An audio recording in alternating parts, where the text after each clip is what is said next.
muy buenas tardes. Agradecer brevemente la invitación del Centro Andaluz de las Letras de la Universidad de Cádiz, de donde salí a escape hace 20 años. Y hoy he regresado 20 años después gracias a la hermandad en Luzbel con el amigo y maestro Antonio Hernández. Pepe Jurado, con buen criterio, cuando unas semanas atrás yo le comenté que estaba escribiendo una conferencia o ponencia sobre Antonio Hernández, me dijo, para el carro, me lo dijo muy educadamente por email, porque somos muchos en la mesa, así que mejor prepara unas reflexiones, una disertación. Creo que tiene más sentido que nunca porque hubiésemos inaugurado esta tarde el homicidio o el asesinato por conferencia, porque efectivamente somos muchos. Yo me alegro de haber abordado en estas reflexiones, en esta síntesis de la conferencia que preparé y que se llama Una aproximación al narraluz Antonio Hernández, sobre aspectos de esos interregnos, de esos espacios comunes de ida y vuelta, de vasos comunicantes que hay en la literatura de Antonio Hernández. Voy a centrarme en la narrativa, pero no solo, entre los géneros, entre la poesía y la narrativa. Solo una pequeña maldad me van a permitir, dirigida a la que fue profesora mía, a Sofía Pérez Bustamante. Estoy de acuerdo en que Antonio Hernández es un autor injustificable, y juguemos con las polisemias, pero creo que los premios son necesarios en esa justificación poética de la obra de los autores, en la que inevitablemente los premios juegan un papel importante. Es verdad que estamos acostumbrados a ver premios a obras y autores absolutamente, en fin, prácticamente inexistentes como autores, ¿no? Pero no es el caso, y yo además me alegro de haber incluido una reivindicación de un premio más para Antonio Hernández en estas pequeñas reflexiones. Voy a meterme en harina y no sé si se oye bien porque está aquí peleándome con el micro. Aproximarse a la figura y a la obra del escritor Antonio Hernández es un ejercicio que comprendería algo más que una quincena de minutos y daría para varios cursos de verano, posgrados, tesis doctorales, etc. Vaya por delante que me congratula asistir y compartir este primer encuentro en su amado Cádiz, ciudad y ámbito literario del que lleva toda la vida haciendo patria, y aunque algunos pensamos que se ha demorado, era ese nunca es tarde si la dicha es buena, y que esta sea, lo dejo sobre la mesa universitaria, para que el honoris causa no tarde tanto como sus muchos y acreditados méritos, antes que otros merecidos reconocimientos mayores que sobrevendrán, les aviso, vuelvan a adelantarse. Justo en estos días, lo dejé por escrito en el diario El País, se cumplen 50 años, medio siglo de dorada literatura, de la concesión del premio Adonais al entonces joven poeta de Arcos, Antonio Hernández. El libro tenía por nombre El mar era una tarde con campanas, título tan poético como narrativo. Podría ser casi el inicio de un cuento clásico. Érase una vez, el mar era una tarde con campanas. El jurado, que entonces comprendía lo más granado de las letras españolas del medio siglo XX, compuesto entre otros muchos que se turnaron por Luis Rosales, Vicente Alexandre, José Luis Cano, Gerardo Diego, y de los que pronto Hernández fue cómplice y amigo, quedó impresionado por este golpe de mar y de sur que le llegaba contestatario y verdadero en forma de poemas. Pertenecía al escritor andaluz, y recalco lo de andaluz porque va a ser uno de los ejes de estas reflexiones, a esa generación, a esa hornada de la denominada generación del 60 o del lenguaje. Se han referido a ellos tanto Manolo Rico como Morales Lomas, que es uno de los mayores estudiosos de la obra de Antonio Hernández. A esa generación pertenecían figuras ahora fundamentales como Diego Jesús Jiménez, Félix Grande o Manolo Ríos Ruiz, entre otros deudos y fieles de muchos autores postulados de la generación del 50. Yo he hablado mucho de esto con Antonio. Yo creo que de la misma forma que ciertos autores de posguerra están siempre en la linde de la generación del 27, la generación del 60 del lenguaje, para mí son una segunda hornada de esa generación del 50 con la que coinciden en muchos aspectos estéticos, éticos. Morales Lomas hacía alusión a esa irrenunciable exigencia en la obra de Antonio Hernández, tanto en la poesía como en la prosa, de la ética y de la estética. Y a mí siempre me recuerda ese adagio latino de nulla ética sine estética. No existe ética sin estética. Esto se da en Antonio Hernández tanto en su poesía como en su prosa, y creo que valida un poco ese compromiso ético y estético que tienen tanto los autores del 50 como los autores del 60, que cohabitaron y tuvieron unas relaciones muy prolíficas, tanto en afectos como en trabajos comunes y en compromiso en un momento muy complicado de la literatura, también muy floreciente, pero también de la política y de la historia de este país. Antonio Hernández era ya un sólido conocedor de la forma poética y narrativa, comprometido y contestatario, lo que le llevó en su vertiente tanto de poeta como de periodista a sufrir procesos de persecución por parte del franquismo. El más sonado, el abierto por un artículo aparecido en la mítica revista Índice, y encaramos aquí ya los trasvases literarios del Hernández poeta, de la poesía al periodismo, del periodismo a la narrativa y de la narrativa de nuevo a la poesía, en una cuadratura literaria del círculo solo propia de quien tiene capacidad y talento para ello. En el citado artículo, parafraseando a Capote, de título Yo alcohólico, yo drogadicto, yo homosexual,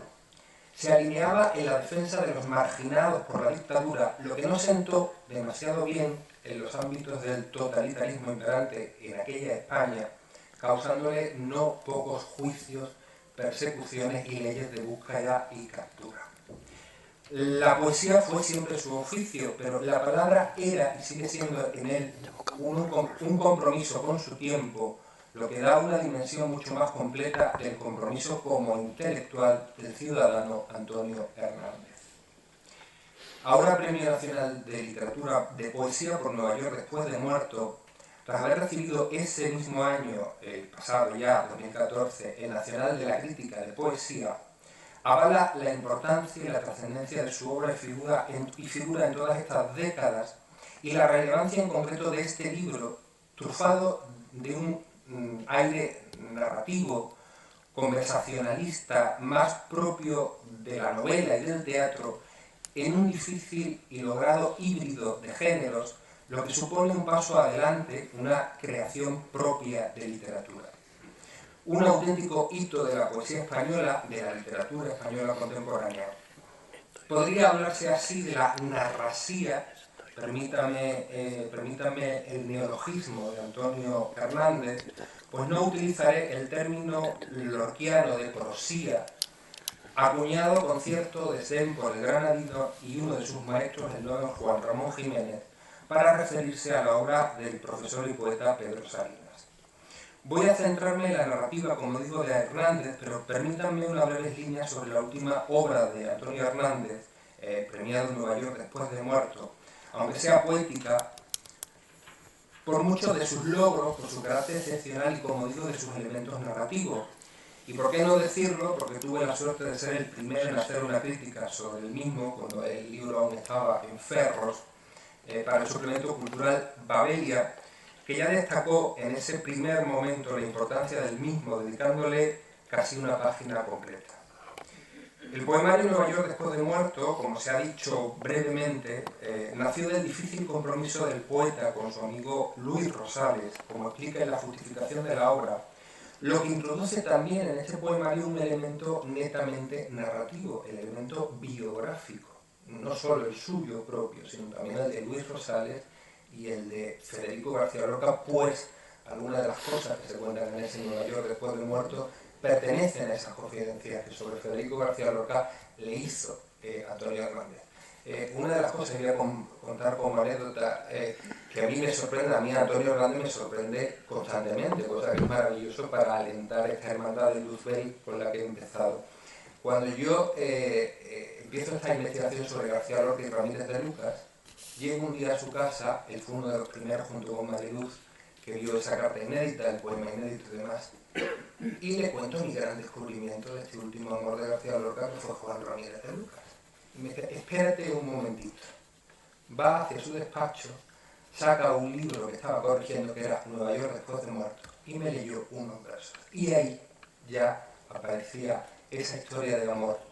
evidentemente avalada por la amistad con Luis Rosales y por las confidencias con Luis Rosales. Bueno, cierro la anécdota y la coda. Este carácter biográfico aparece avalado por el propio Antonio Hernández, y hablo de ese carácter netamente narrativo biográfico que aparece en este libro Nueva York después de muerto, y dice el propio Antonio Hernández: mi maestro me dijo un día, antes de dejarlo escrito, que quería terminar su obra con una trilogía, se ha hablado antes de la mesa anterior, titulada Nueva York después de muerto, que en ese texto quería hablar del exilio, del problema de la gran ciudad, de la lucha de clases y de razas, así como de otros conflictos que agobian al hombre y lo que representaba para él Nueva York. Grosso modo, la mecanización, el automatismo de la vida, la desigualdad entre distintas razas, el imparable avance del mestizaje y, obviamente, Federico. Queda claro que en este libro, que es una piedra de toque en muchos aspectos de la poesía contemporánea, hay un elemento narrativo muy evidente. Marta López Luaces, que es amiga, muy amiga y colaboradora de Barley y de Manuel Rico, además de profesora de la Universidad de Montclair, me pidió precisamente, a raíz de un artículo que yo publiqué en el Culturas de la Vanguardia, un artículo sobre los poetas y Nueva York para la revista de la Montclair University de Nueva York, sobre precisamente esa fascinación de los poetas españoles y Nueva York. Y estaba recién salido el libro de Antonio, yo había ya enviado a Valeria la crítica, y decía que efectivamente había 4 libros para mí fundamentales en la poesía española sobre Nueva York. El primero, Diario de un poeta recién casado, de Juan Ramón Jiménez, que tiene de fondo a Nueva York, aunque ha desaparecido un poco debajo de la anécdota del matrimonio y demás. Después, por supuesto, Poeta en Nueva York, de García Lorca. Inmediatamente después, aunque con un salto de muchas décadas, Cuaderno de Nueva York, de Pepe Hierro. Y inevitablemente el que rubricaba esos 4 pilares de la poesía española y de la reflexión sobre la gran ciudad de Nueva York era este poemario a caballo entre la poesía y la narración, esta poesía total, que diría Octavio Paz, que es Nueva York después de muerto. Voy a ir acelerando para no mataros como he dicho por conferencia. Como digo, esta obra estaría insertada en eso que Octavio Paz o Ernesto Cardenal llamaron la poesía total, que suponía la asunción en lo poético de recursos y técnicas de otros géneros como la narrativa, el teatro o el cine. Pero quiero hablar también de la incardinación de Antonio Hernández en el sur, su naturaleza de narraluz, un término que ha tocado tangencialmente Manolo Rico cuando ha hablado de la nueva narrativa española, y que creo que tiene mucho que ver con lo que es Antonio Hernández como poeta. Yo creo, además, que Antonio Hernández es un poeta incluso cuando narra, y es un narrador incluso cuando versifica. Yo creo que en esta asunción de esos postulados de la poesía total, que en el fondo es literatura total, es una literatura totalizadora, globalizadora, él no hace distingos entre lo narrativo y lo poético, aunque conoce muy bien sus tradiciones y sus formas y las maneja como poco, pero ahí también yo creo que él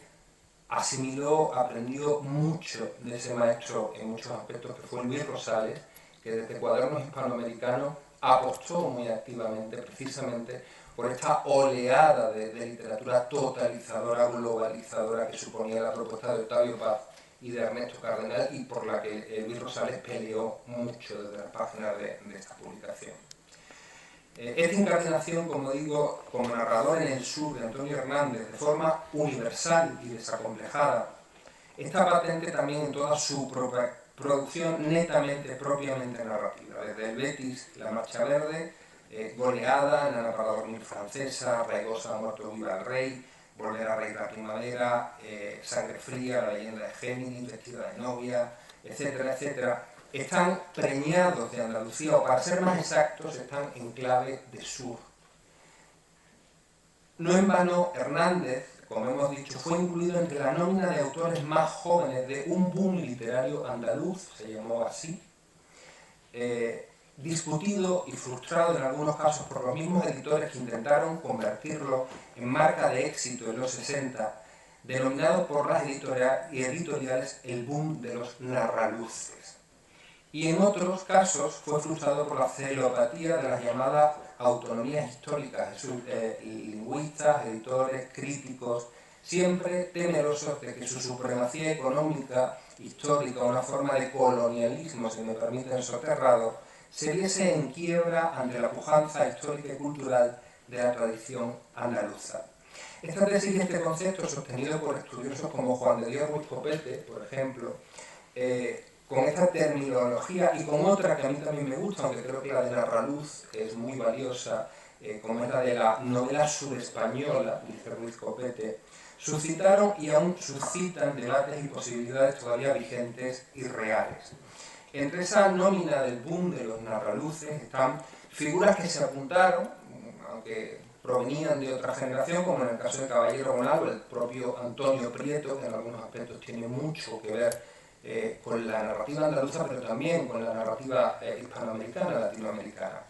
Y desde luego Manuel Ferrán, Luis Berenguer, Aquilino Duque, Eduardo Tijera, Carlos Muñiz, Fernando Quiñones, por supuesto, Antonio Burgos, José María Vázquez Soto, Rafael Pérez Estrada y una larga y prolífica lista que además en esa época de los 60 y 70 compartió algunos de los premios más importantes de este país, desde el Nadal al Planeta, al Biblioteca Breve, con las figuras más importantes del boom latinoamericano. Lo cierto es que en el caso de Antonio Hernández sus características y peculiaridades cobran peso y singularidades específicas. Contrario a la terminología de narraluz, pero sí a favor de las tesis de una escuela literaria andaluza, también en lo narrativo, el crítico sevillano, por cierto muy olvidado, Leopoldo Azancot, escribió en el diario Pueblo, allá por los 60, una interesante disertación al respecto, y entre otras reflexiones apuntaba: como respuesta al reto que suponía la existencia misma del llamado boom de la narrativa latinoamericana, se produjo en España un repliegue de la literatura sobre sí, una interrogación vivísima acerca de la naturaleza de la misma, que trajeron como consecuencia de una parte el rechazo del ideal autárquico propiciado por el falangismo desde el inicio de la Guerra Civil, por el franquismo desde que acabó esta y por la oposición como fruto de una interpretación adialéctica de los principios del realismo crítico. Desde que pudo empezar a hacerse oír y de otra la denuncia de todo aquello que la había mantenido al margen de la evolución general del arte en los países democráticos y la lógica potenciación de los elementos estéticos homologables con los del exterior que habían pervivido aquí, cayéndose en la cuenta entonces, tras el movimiento de autoanálisis que ello provocara, de que dentro de la narrativa española del momento existía una parcela, la andaluza, extremadamente rica en nombres y lo que era aún más importante, caracterizada por una serie de notas semejantes a las que habían asegurado a la latinoamericana su prestigio internacional, un gran potencial imaginativo, insólitas virtualidades en el orden de la creación verbal, lo hablaba en el caso concreto de Antonio Hernández Morales Lomas, muy especial y concretamente. Anoto aquí que tanto Ruiz Copete como sobre todo Azancot abundan en las concomitancias que yo creo que no se han estudiado tanto, más que evidente entre los autores y las obras de la narrativa latinoamericana del boom, incluso idiomática y lingüísticamente hablando, y la tradición literaria andaluza. Por no extenderme más, tanto Azancot como Ruiz Copete, pero sobre todo Azancot, insisten en que el hecho de ese fenómeno fugaz que se llama los narraluces, que es una narrativa de tradición andaluza, tiene una vinculación no solo en la afirmación, en la reivindicación de una escuela narrativa andaluza, que él además pone como antecedente El diablo cojuelo de Luis Vélez de Guevara, y el propio Cervantes, de que sin su paso por la escuela sevillana prácticamente alguna de sus obras fundamentales no se habría escrito, reconocido por el propio Don Miguel de Cervantes. Caigo ahora en la cuenta, no sé si ha sido Morales Lomas o ha sido Manuel Rico, cuando habéis hablado de la ironía,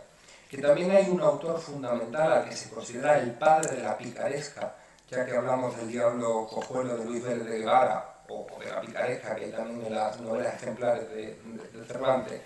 que es el fundador, al que se considera el fundador, que es un poeta andalusí llamado Ibn Guzmán. Este poeta andalusí, precisamente en su poesía, es una poesía narrativa, irónica hasta ser heridora, y no sé por qué en algunos aspectos me recuerda mucho la poesía de Antonio Hernández. Digo esto por estas concomitancias, estos vasos comunicantes entre lo narrativo y lo poético. Entre las características generales que se consensúan entre los críticos de la época, y con esto voy acabando, tanto Zancot como Ruiz Copete, como algún que otro estudioso sobre el tema de los narraluces, en el que yo creo que está Antonio Hernández absolutamente inserto, y además me parece que es una propuesta, aunque frustrada, valiosa y válida como punto de partida. Ambos crean una serie de puntos en el que dicen lo siguiente. 1. Hay que asumir por vía activa la totalidad de las culturas que florecieron en Andalucía y con mayor intensidad las dos grandes postergadas y perseguidas, la musulmana y la hebrea, con cuidado, sin embargo, de no privilegiar una en detrimento de otra. Digo esto porque a veces, tanto en las escuelas como en las universidades, parece que la tradición andalusí no fue nuestra. Y sin embargo, algunos autores fundamentales, desde Santa Teresa a San Juan de la Cruz, serían absolutamente imposibles sin Ibn Hassán, Ben Zaidun, Ben Gavirol, etcétera, etcétera, etcétera, etcétera. Eso está también en la obra de Antonio Hernández y yo creo que se ha glosado aquí, tanto en la mesa anterior como en esta. Yo creo que además esta propuesta no es una propuesta cosmopalética, ya que esta tarde estoy de neologismos, voy a seguir por ahí. Se ha hablado aquí de la universalidad de los temas de Antonio porque habla de lo local y lo eleva. A mí me recuerda una de las reflexiones precisamente de García Lorca, que decía que tanto Dalí como Buñuel como él eran unos paletos universales. Yo creo que precisamente los tres son universales porque parten de lo que conocen y lo elevan a categoría universal, crean el arquetipo de lo local. Yo creo que esto tiene que ver con estos puntos. No me voy a extender más, creo que ya me he extendido un poco más de la cuenta, ¿no, Pepe? No, estás en tiempo, pero si terminas bueno, estás en tiempo. Entre los elementos que reivindican tanto Zancot como Ruiz Copete está el de potenciar el cultivo de la imaginación y la creatividad verbal constantes en el arte hecho por los andaluces. Yo creo que siempre se ha escrito y se ha dicho a Andalucía desde un prejuicio, de eso habla mucho precisamente Zancot y habla Ruiz Copete de una manera muy descargada, muy clara, pone una serie de ejemplos que yo he traído pero que nos vamos a saltar, yo les remito a sus obras y a sus estudios. Yo creo que Antonio en ese sentido se ha saltado todos esos prejuicios y por eso para mí Antonio Hernández, además de un creador de lenguaje, de un autor que tiene el compromiso con su tiempo, por eso aúna lo ético y lo estético, es un autor que ha sido capaz de mirar de tú a autores que hasta el momento se creían en la potestad de estar por encima de lo andaluz, siempre simplificado, siempre minimizado. Entre otras cosas porque Antonio fue consciente, como todos estos autores narraluces, algunos se desligaron de ese movimiento, otros no se han avergonzado de haber estado señalados, en el caso de Antonio, como uno de los más jóvenes de ese movimiento de los narraluces, porque fue uno de los autores más jóvenes en esa nómina, de mirar de tú a tú, como digo, y de hablar de lo andaluz desde una dimensión honda, profunda y universal. Termino diciendo que cada uno torea como es, como decía